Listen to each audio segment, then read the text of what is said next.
Hello hi అండి, అందరూ ఎలా ఉన్నారు? ఈ వీడియోలో ఈపీఎఫ్ ఖాతాదారులకి మరొక ముఖ్యమైన విషయాన్ని అయితే నేను చెప్పబోతున్నానండి.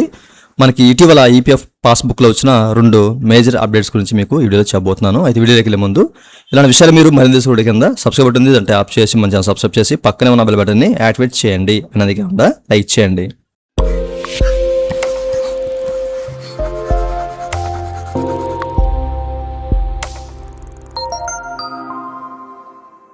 ఇక టాపిక్లోకి వెళ్తే కనుక ముందుగా పాస్బుక్ అయితే ఓపెన్ చేయండి. నేనైతే ఓపెన్ చేశాను. అండ్ ఆ తర్వాత ఇక్కడ పాస్బుక్ దగ్గర వచ్చేసరికి మెనూలో క్లిక్ చేస్తే మీరు ఇక్కడ చూడొచ్చు. ఇంతకుముందు మనకి ఏంటంటే మొదటగా వచ్చిన అప్డేట్ ఏంటంటే ఇంతకుముందు మనకి ఈ ఫైనాన్షియల్ ఇయర్ సంబంధించిన డేట్స్ అన్నీ కూడాను ఓకేనా, ఇయర్స్ అన్నీ కూడా మనకి ఇక్కడ లెఫ్ట్ సైడ్ కాలంలో ఈ పోస్టింగ్ దగ్గర 1 by 1 మనకి 2025, 26, 24, 23 అట్లా మెన్షన్ చేసి ఉండేవి కదా.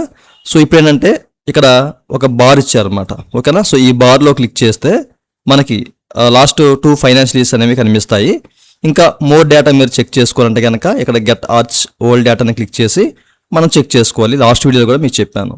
ఇంకా మీరు ఒక్కొక్కటి సెలెక్ట్ చేయకుండా చూడాలంటే కనుక దీన్ని క్లిక్ చేసిన తర్వాత ఇక్కడ మనకి ఫ్రంట్ బ్యాక్ బటన్స్ ఉన్నాయి కదా, ఇవి క్లిక్ చేస్తే ఏంటంటే డేటా అనేది మూవ్ అవుతూ ఉంటుంది అనమాట ఓకేనా. సో ఇక్కడ ఫైనాన్షియల్ ఇయర్ సంబంధించిన డేటా అంతా కూడా ఇక్కడ ఒక్కొక్కటిగా మనకి రిఫ్లెక్ట్ అవుతూ ఉంటుంది అనమాట. లేదనుకుంటే ఇట్లా సెలెక్ట్ చేసుకోవచ్చు మీరు ఓకేనా. సో ఇదొక అప్డేట్. అండ్ ఆ తర్వాత ఇంకొక అప్డేట్ వచ్చేసరికి మనకి హోమ్లోకి వెళ్తాం కదా.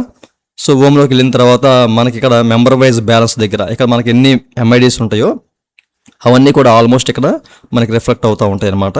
అయితే మన బ్యాలెన్స్ కానీ ఏదైనా సంథింగ్ వెబ్సైట్ ఎర్రర్ వల్ల కానివ్వండి, లేదా మన ఇంటర్నెట్ స్లో అయిపోయి మన డేటా ప్రాపర్గా అంటే మన సంబంధించిన బ్యాలెన్స్ ప్రాపర్గా చూపించకపోతే కనుక ఇక్కడ మనకి రీలోడ్ బటన్ ఇచ్చారు చూసారా ఇక్కడ ఎంఐడి పక్కనే.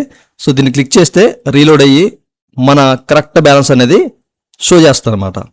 ఎంతైతే మనకి ఈ ఖాతాలో ఉందో ఆ ఖాతాలో ఉన్న అమౌంట్ కరెక్ట్గా షో చేస్తుంది ఓకే.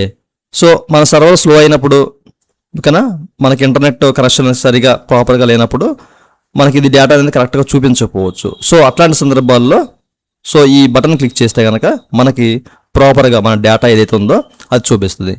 ఇంకో విషయం ఏంటంటే ఇక్కడ మీరు చెక్ చేసుకోవచ్చండి ఓకే. ఇక్కడ మనకి ఈ మెంబర్ వైజ్ బ్యాలెన్స్లో ఏదైనా జీరో కాంట్రిబ్యూషన్ ఉంటే కనుక అది మనకి ఇక్కడ గ్రే కలర్లో చూపించి ఇక్కడ ఎర్రర్ నో ట్రాన్సాక్షన్ అని చెప్పి చూపిస్తారు అనమాట. In case me server issue ఉండి ఇంటర్నెట్ స్లో ఉండి ఎట్లా వచ్చింది అనుకోండి, జస్ట్ రిఫ్రెష్ చేయండి, అప్పుడు ఇది పోద్ది ఇన్ కేసు బ్యాలెన్స్ ఉంటే కనుక. సో లేకపోతే ఇట్లాగే నో ట్రాన్సాక్షన్ అని చెప్పి చూపిస్తారు అనమాట. దీనివల్ల మనకి కన్ఫ్యూజన్ ఉండదు అనమాట, అసలు ఏ ఎంఐడిలో ఎంత ఉన్నది. కొంతమందికి ఒక డౌట్ ఉంటుంది, ఇట్లా మనకి జీరో కనిపించింది అనుకో ఇది మనకి వేరే ఎంఐడిలోకి ట్రాన్స్ఫర్ అయిపోయిందేమో అని చెప్పేసి భ్రమలో ఉంటాం. బట్ ఇలా ఉండడం వల్ల నో ట్రాన్సాక్షన్స్ అంటే ఇక్కడ ఏ ట్రాన్సాక్షన్ జరగలేదు, ఇక్కడ కాంట్రిబ్యూషన్ అవ్వలేదు అనేది మనకి క్లియర్ కట్గా అర్థం అవుతుంది అనమాట ఇట్లా చూపించడం వల్ల.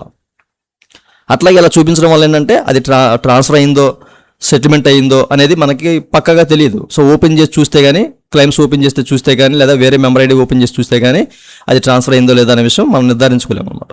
ఇట్లా ఉండడం వల్ల ఏంటంటే సింపుల్గా తెలిసిపోద్ది ఓకే ఇందులో కాంట్రిబ్యూషన్ లేదు కాబట్టి అది చూపిస్తుంది ఇదని ఓకేనా. ఇది ఒక మంచి అప్డేట్ అనమాట. సో ఇట్లా మేజర్గా మనకి ఏంటంటే ఈపీఎఫ్ ఆఫీస్ వాళ్ళు మేజర్గా 2 అప్డేట్స్ అనేవి తీసుకొచ్చారు ఓకేనా. సో చూసారు కదా, ప్రతి ఒక్కరికి విషయం తెలియాలి అన్న ఉద్దేశం చెప్తాను. ఇంకా మీకు ఏదైనా డౌట్స్ ఉంటే కనుక వీడియో కింద కామెంట్స్లో కామెంట్ చేయండి. అండ్ మమ్మల్ని కనెక్ట్ అవ్వాలంటే పెయిడ్ సర్వీస్ ఉంది, మా వాట్సాప్ వీడియో కింద మీరు డిస్క్రిప్షన్లో ప్రొవైడ్ చేసాము. అండ్ స్ట్రీమింగ్ కూడా చెక్ చేసుకోవచ్చు. ఇదండి వాళ్ళ వీడియో. ఈ వీడియో మీరు నచ్చితే వీడియో కింద లైక్ చేసి మనం సపోర్ట్ చేయండి. అలాగే ఇలాంటి విషయాలు మీరు మన వీడియో కింద సబ్స్క్రైబ్ ఉంది, అంటే ఆప్ చేసి మనం సబ్స్క్రైబ్ చేసి పక్కన అడౌట్ చేయండి. Thank you for watching and జై హింద్.